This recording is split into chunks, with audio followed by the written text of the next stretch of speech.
सुमन गायत्री के चैनल पर आप सभी का स्वागत है। हम लोग नाच नृत्य गाने जा रहे हैं। यहाँ पर लाइक कीजिए, सब्सक्राइब कीजिए। हम लोग का वीडियो अच्छी लगे शेयर कमेंट कीजिए। गलती को क्षमा कीजिए। पूरा वीडियो देखिएगा और कमेंट में लिखिएगा हम लोग का गाना कैसे लगा।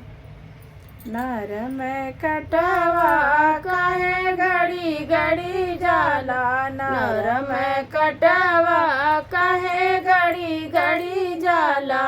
हमरे से सुंदर सुंदर पहिरे चुंदरिया, हमरे से सुंदर सुंदर पहिरे चुनरिया।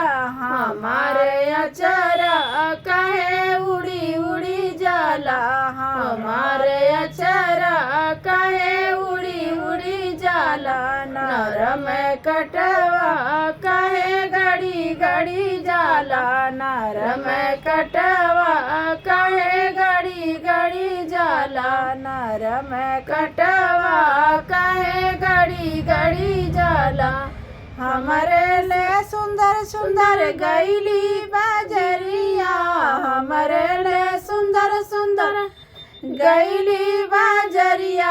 हमारे पैसा काहे गिरी गिरी जाला, हमारे पैसा काहे गिरी गिरी जाला। नर में कटवा काहे घड़ी घड़ी जाला, नर में कटवा काहे घड़ी घड़ी जाला।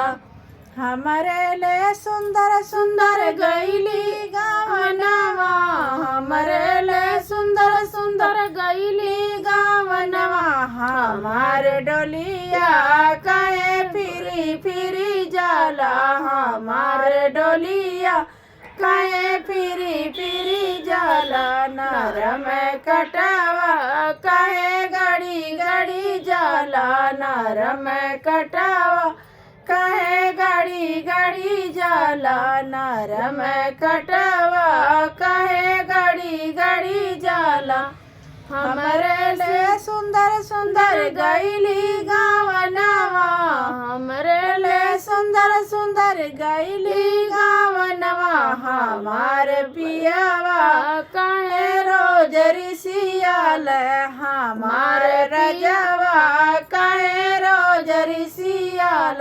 हमारे पियावा काहे रोज रिसियाल। नर में कटवा काहे घड़ी घड़ी जाला, नर में कटवा काहे घड़ी घड़ी जाला।